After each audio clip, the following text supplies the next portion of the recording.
Central modern BEd college की online class में आप सभी का पुनः स्वागत है। हम विश्व युद्ध की घटनाओं के बारे में अध्ययन कर रहे थे या विश्व युद्ध के कारणों का अध्ययन कर रहे थे। हमने देखा कि विभिन्न कारण थे जिन कारणों से प्रथम विश्व युद्ध हुआ। एक आकस्मिक घटना नहीं थी, पूरा विश्व अधिक तनाव में था और अंततः हम देखते हैं ऑस्ट्रिया और सर्बिया के तनावपूर्ण माहौल से विश्व युद्ध आरंभ होता है। और प्रथम विश्व युद्ध अगर देखें तो एक अभूतपूर्व घटना थी। मानव इतिहास का दुर्भाग्यपूर्ण समय था जिसमें हम देखते हैं कि बहुत बड़ा विनाश हुआ। परिणामों की दृष्टि से अगर हम देखें तो जब ये युद्ध प्रारंभ हुआ और जब हम इसके अंत में जब हम परिणामों की व्याख्या करने बैठे तो होश उड़ गए सभी के।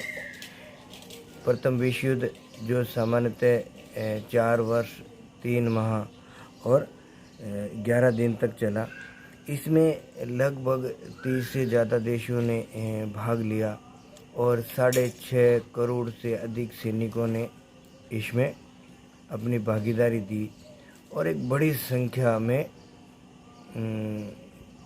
सैनिकों की मृत्यु हुई और बहुत अधिक संख्या में अगर देखें तो वो मारे भी गए और घायल भी हुए।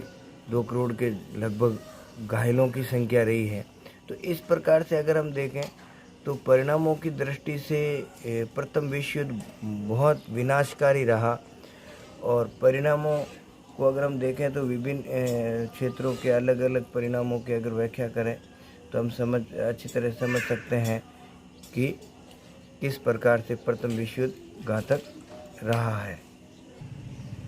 राजनीतिक परिणाम में अगर हम देखें तो सबसे पहला परिणाम तो ये निकला विश्व में जो निरंकुश राजतंत्र थे उन राजतंत्रों का अंत हुआ और जनतंत्रात्मक व्यवस्था प्रारंभ हुई। तो जो निरंकुश राजतंत्र थे जैसे रूस है, ऑस्ट्रिया है, तुर्की है, इन क्षेत्रों में निरंकुश राजतंत्र था, उसका अंत हुआ। निरंकुश राजतंत्रों के साथ सामंत प्रथा एक बड़ी गहराई से जुड़ी थी, उसका भी अंत हुआ, जिससे सामान्य जनता है, किसान है, मजदूर है, दास हैं, उनको काफ़ी राहत मिली। दूसरी जो सबसे राजनीतिक परिणाम महत्वपूर्ण रहा, निरंकुश राजतंत्र का अंत हुआ तो सामान्यतः जनतंत्रात्मक व्यवस्था का विकास भी एक महत्वपूर्ण राजनीतिक घटना थी। तो अगर हम देखें तो प्रथम विश्व युद्ध के बाद हॉलैंड है, अमेरिका है, इन जैसे देशों ने लोकतंत्र की रक्षार्थ युद्ध लड़ने की घोषणा की थी। इसलिए विभिन्न जो देश है उनने इस रूप में इनके साथ भाग लिया था कि वे लोकतंत्र की रक्षार्थ लड़ रहे हैं। अतः प्रथम विश्व युद्ध समाप्त होने के बाद में उन्हें जनतंत्रात्मक या लोकतंत्र के समर्थन में कुछ कार्य करने थे। तो इस स्थिति में लोकतंत्र शासन व्यवस्था कायम की गई। हंगरी है, पोलैंड है, चेकोस्लोवाकिया है, लिथुआनिया है, एस्टोनिया है, लेटविया है, यहाँ पर जनतंत्रात्मक शासन व्यवस्था की स्थापना हुई। और आगे चलकर इसी क्रम में हम देखते हैं कि तुर्की में भी कमाल पाशा के नेतृत्व में लोकतंत्र की स्थापना हुई। हम देखते हैं कि जब प्रथम विश्व युद्ध के बाद जब तुर्की का अंग भंग कर दिया गया तो भारत में भी उसका विरोध हुआ और भारत में भी खिलाफत आंदोलन चलाया गया। तो इस प्रकार से उस समय तो जब तुर्की के साथ अन्याय किया गया या उसका अंग भंग कर दिया गया तो भारतीय मुसलमानों ने आंदोलन चलाया। लेकिन जब तुर्की में कमाल पाशा के नेतृत्व में जब तुर्की का 2 विभाजन हो गया और वहाँ पर लोकतंत्र की स्थापना हो गई तो उसका विरोध नहीं हुआ, क्योंकि जनता के समर्थन में हमेशा जनता खड़ी रही है। अगली अगर हम बात करें तो प्रथम विश्व युद्ध से राष्ट्रीय भावना का विकास हुआ। विश्व के विभिन्न क्षेत्रों में के सैनिकों ने प्रथम विश्व युद्ध में भाग लिया। जब वे अपने विभिन्न क्षेत्रों से भाग लेने के बाद वापस अपने देश गए तो वहाँ पर भी राष्ट्रीय आंदोलन, अपने राष्ट्र के निर्माण, राष्ट्रवाद के उदय में इनके विचारों का भी एक महत्वपूर्ण योगदान रहा। साथ ही नवीन राष्ट्रों के उदय भी इस घटना से समझ सकते हैं, जिसमें हम समझ सकते हैं चेकोस्लोवाकिया है, यूगोस्लोविया है, लिथुआनिया है, एस्टोनिया है, फिनलैंड है, पोलैंड है। ये कुछ ऐसे देश हैं जहाँ पर नवीन राज्यों के रूप में इनका अस्तित्व में आए। ठीक इसी प्रकार अगर देखें तो प्रथम विश्व युद्ध के बाद भारत में भी राष्ट्रवाद के रूप में या स्वतंत्रता के रूप में राष्ट्रीय आंदोलन को गति मिली। और प्रथम विश्व युद्ध के बाद 1919 के बाद अंग्रेज़ों ने हमारे यहाँ पर अधिक दबाव बनाए रखने के लिए, राष्ट्रीय गतिविधियों को कुचलने के लिए रौलट एक्ट जैसा कानून बनाया। फिर जलियांवाला बाग हत्याकांड, नरसंहार किया डराने के लिए भारतीयों को। लेकिन भारतीय राष्ट्रवाद की गति है, राष्ट्रीय आंदोलन की गति है, वो और तेज़ी से बढ़ी। फिर गांधी जी के नेतृत्व में देखते हैं असहयोग आंदोलन चलता है, फिर क्रांतिकारी घटनाएं पैरेलल इसके साथ चलती रहती है। तो राजनीतिक रूप से अगर देखें तो नवीन राज्यों का उदय हुआ और राष्ट्रीयता की लहर विश्व के विभिन्न देशों में पहुंची, ये भी राजनीतिक रूप से। फिर अगर हम देखें तो प्रथम विश्व युद्ध के बाद है नवीन विचारों का, नवीन वादों का उदय हुआ, जिसमें हम देख सकते हैं कि प्रथम विश्व युद्ध के बाद रूस के अंदर समाजवादी विचारधारा वैसे सामान्यतः प्रसारित हुई प्रथम विश्व युद्ध के बाद। तो रूस में हम देखते हैं साम्यवादी विचारों का उदय हुआ। तो इटली में, जर्मनी में नाजीवाद और इटली में फाशिस्टवाद का उदय हुआ। ऐसे ही जापान में अगर देखें तो सैन्यवाद का उदय हुआ। आगे चलकर अमेरिका में पूंजीवादी व्यवस्था का उदय हुआ। तो इस प्रकार से आगे चलकर सामान्यतः विश्व भी है दो गुटों में विभाजित हो गया, साम्यवाद और पूंजीवादी विचारधारा के रूप में, जो हम अगले द्वितीय विश्व युद्ध के बाद की घटनाओं को समझेंगे। तो इस प्रकार से अगर देखें तो प्रथम विश्व युद्ध के बाद है सैन्यवाद है, साम्यवाद है, नाजीवाद है, फाशिस्टवाद है। इन वादों में, नवीन विचारों में विश्व का विभाजन हो गया। राजनीतिक रूप से अगर देखें तो इस प्रथम विश्व युद्ध का अगर कहीं लाभ देखा जा सकता है तो वो है अमेरिका का। अमेरिका की स्थिति में बड़ी वृद्धि हुई, क्योंकि अमेरिका ने प्रारंभिक समय में युद्ध में भाग नहीं लिया और युद्ध में भाग लेते ही युद्ध का निर्णय हो गया। प्रारंभिक समय में अमेरिका ने अपनी आर्थिक स्थिति को मजबूत बनाने का कार्य किया। विभिन्न जो देश युद्ध लड़ रहे थे उन युद्ध की आवश्यकताओं की पूर्ति करने का काम किया। ये जिन देशों को जो आवश्यकता थी उसको उन्होंने वहाँ पहुँचाने का कार्य किया। इसलिए अमेरिका के अंदर औद्योगिक विकास बड़ी तेज़ी से हुआ। जिन देशों को जो चीज़ें चाहिए थी, टेंट चाहिए, बारूद चाहिए, जूते चाहिए, तो एक के बाद एक उन्होंने, यानी जर्मनी है, इंग्लैंड है, ये लोग युद्ध में, फ्रांस हैं, ये लोग युद्ध में जो के। तो इस स्थिति में इस लोगों को जो आवश्यकताओं की पूर्ति थी वह पूर्ति सामान्यतः है वह अमेरिका ने पूर्ति की। इसलिए अनेक राष्ट्रों को उसने बहुत अधिक कर्ज दिया। और जब प्रथम विश्व युद्ध के बाद जब हम उसका अनुमान लगाने लगे कि कितना इसमें खर्च हो गया, तो अमेरिका ने अनेक राष्ट्रों को 1,20 अरब का कर्ज दे रखा था। तो व्यापार वाणिज्य भी उसके हाथ में आ गया और यूरोप की वो एक केंद्रीय शक्ति के रूप में भूमिका निभाने लगी। तो इस प्रकार से अगर देखें तो प्रथम विश्व युद्ध में अमेरिका की स्थिति में महत्वपूर्ण वृद्धि हुई। और अगर किसी के स्थिति में गिरावट आई तो वह था इंग्लैंड की स्थिति में गिरावट आई और अमेरिका की आर्थिक स्थिति में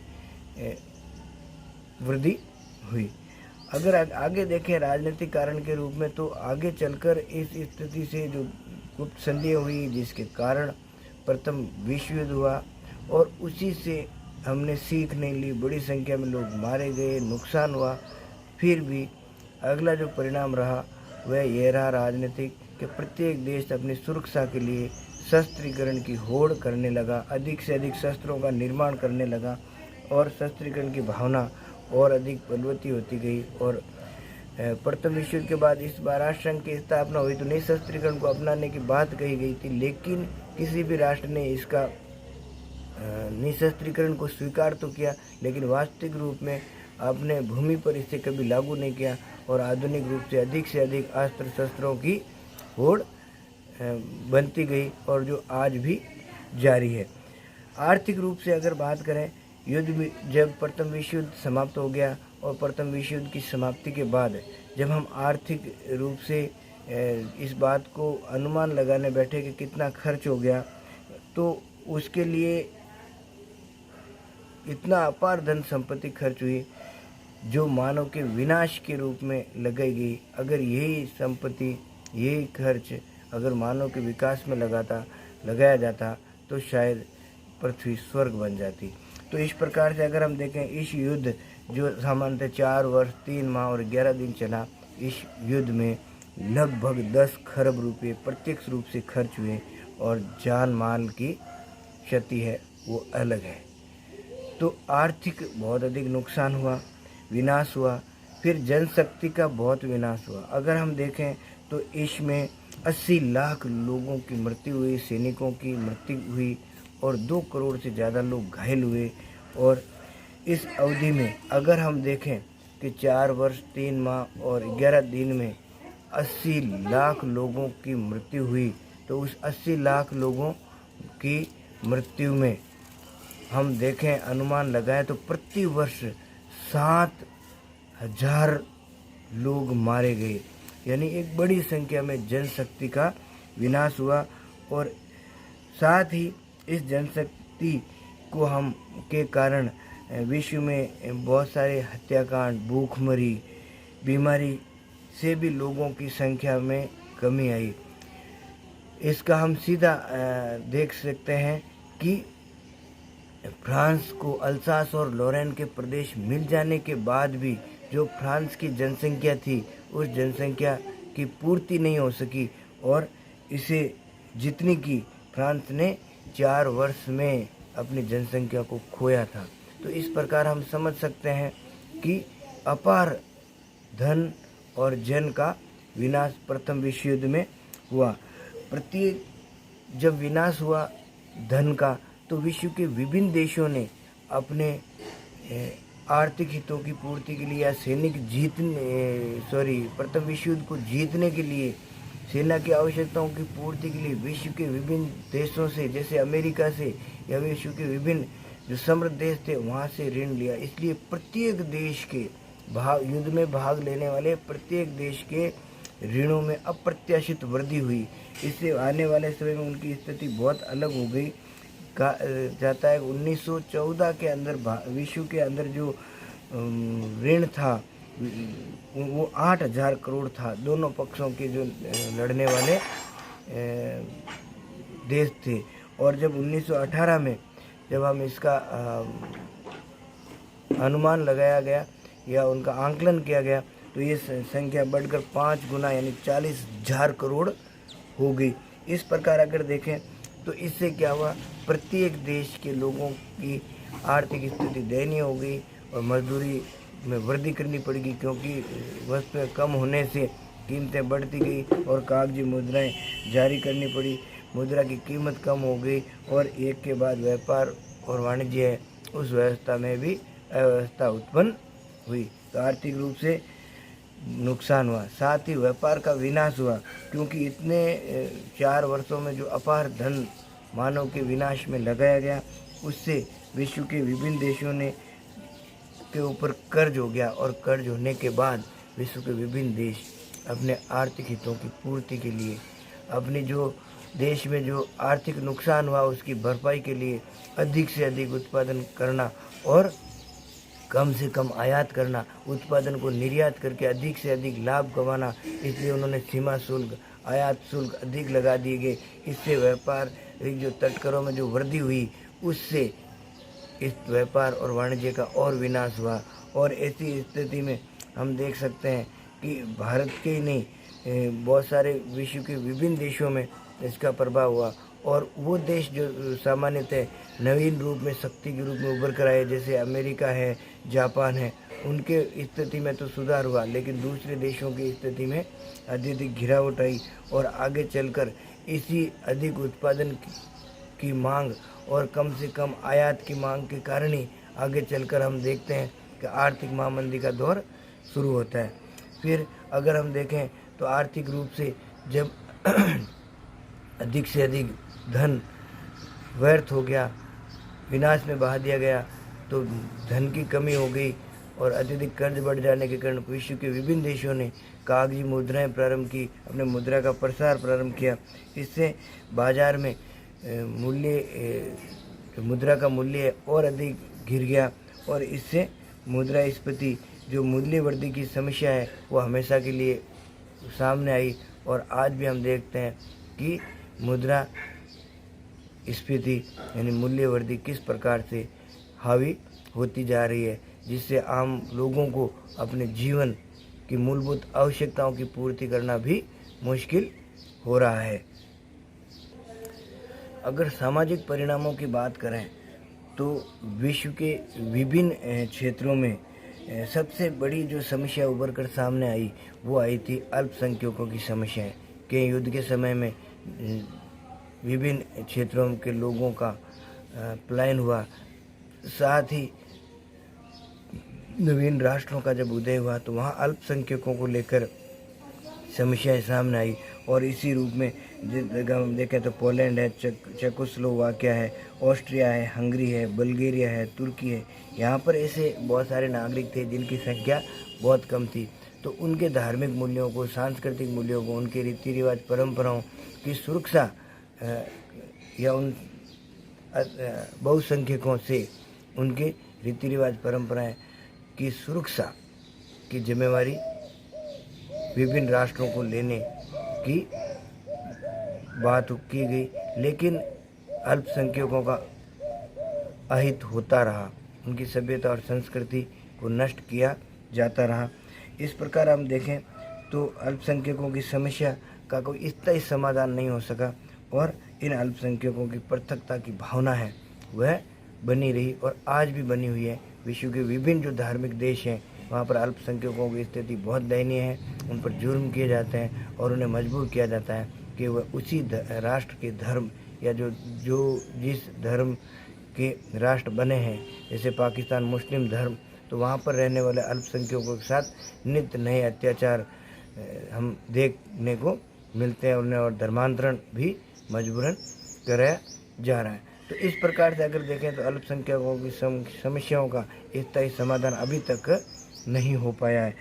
नेक्स्ट स्थिति में अगर सामाजिक परिणाम देखें तो स्त्रियों की स्थिति में सुधार आया, क्योंकि युद्ध के समय में बहुत सारे लोग जब युद्ध के मोर्चों पर चले गए तो जो सामान्यतः पुरुषों के लिए ही जो कार्य थे उन कार्यों को महिलाओं को स्थान दिया गया। कारखानों में, दुकानों में जो कार्य कोई समय में सिर्फ पुरुषों के अधिकार क्षेत्र में थे, जब पुरुष युद्ध के क्षेत्रों में युद्ध मोर्चों पर चले गए तो ये कार्य सामान्यतः महिलाओं ने संभाल लिए। तो अब पुरुष वर्ग और महिलाओं की स्थिति समानता वाली भाव स्थापित हुए और युद्ध में हम देखते हैं बहुत सारे संख्या में पुरुष युद्धों में मारे गए या सैनिक मारे गए, तो उस स्थिति में उस घर का पूरा दायित्व महिलाओं पर आ गया और फिर महिलाओं ने सामाजिक जो रीति रिवाज परंपराओं छोड़कर अपने पारिवारिक खर्चों को किस प्रकार से परिवार के पालन पोषण के लिए उन्होंने विभिन्न क्षेत्रों में, दुकानों पर, चाहे रेलगाड़ियों में या कुली के रूप में काम करना है या कारखानों में जो काम करना है, तो इस प्रकार से महिलाओं की स्थिति में सुधार हुआ और वह जो घर की चार दीवार से बाहर निकल कर वह सामाजिक क्षेत्र में अपनी महत्वपूर्ण भूमिका निभाने के लिए आगे आई। स्त्रियों को ज़्यादा से ज़्यादा प्रतिनिधित्व और अधिकार देने की बात भी की जाने लगी। फिर अगर हम देखें तो सामान्यतः नस्लों की समानता की समस्या भी थी, उसको भी समानता लाने की बात कही गई। विश्व के विभिन्न क्षेत्रों में अगर देखें तो काले, भूरे, गोरे लोगों की अलग अलग परिस्थितियाँ रही है, तो उन परिस्थितियों के अनुसार उनका कलर रहा है और इस कारण उनके साथ जो रंग भेद की नीति को अपनाया जाता रहा उसका विरोध हुआ और अंततः आज देखते हैं हम नस्ल भेद की या रंग भेद की नीति समाप्त हुई है। तो इस प्रकार से अगर हम देखें तो सभी लोगों ने युद्ध की आवश्यकताओं के बाद जो एक सम्मान था गोरे लोगों के प्रति कि वही श्रेष्ठ है, लेकिन जब भारत के जैसे अफ्रीका जैसे, अमेरिका जैसे विभिन्न लोगों ने युद्धों में भाग लिया तो उनके मध्य जो गोरे और काले या रंग भेद की नीति थी वह सामान्यतः उनमें प्रेम भाव स्थापित हुआ और अंततः आगे चलकर रंग भेद की नीति समाप्त हुई। फिर अगर हम देखें सामाजिक रूप में तो वैश्विक संस्थाएं स्थापित हुई और वैश्विक संस्था में अगर हम देखें तो अंतर्राष्ट्रीय श्रम संघ की स्थापना, राष्ट्र संघ की स्थापना, जिससे कि मजदूरों को अधिक से अधिक श्रम संघ से मजदूरों को अधिक से अधिक सुविधाएं प्राप्त हो और राष्ट्र संघ स्थायी शांति स्थापित करने के उद्देश्य से राष्ट्र संघ की स्थापना हुई। तो इस प्रकार अगर देखें तो प्रथम विश्व युद्ध के जो परिणाम हैं वह दूरगामी रहे और इसमें विश्व की जो आर्थिक और सामाजिक व्यवस्था है उस पर गंभीर प्रभाव पड़े हैं और जो प्रथम विश्व युद्ध का जो महाविनाश हुआ है उस महाविनाश को हम भूल नहीं सकते और ये मानव विनाश का एक क्रूरतम समय था जिसे मानव के विनाश को और अधिक गहरा बना दिया द्वितीय विश्व युद्ध में, जब आधुनिक अस्त्र शस्त्रों की होड़ ने और आगे बढ़ाया। लेकिन प्रथम विश्व युद्ध से हमने सीख नहीं ली और इसी कारण हम 20 वर्ष बाद पुनः द्वितीय विश्व युद्ध में झोंक दिया विश्व को, जिसके कारण और परिणाम की व्याख्या हम अगले वीडियो में करेंगे।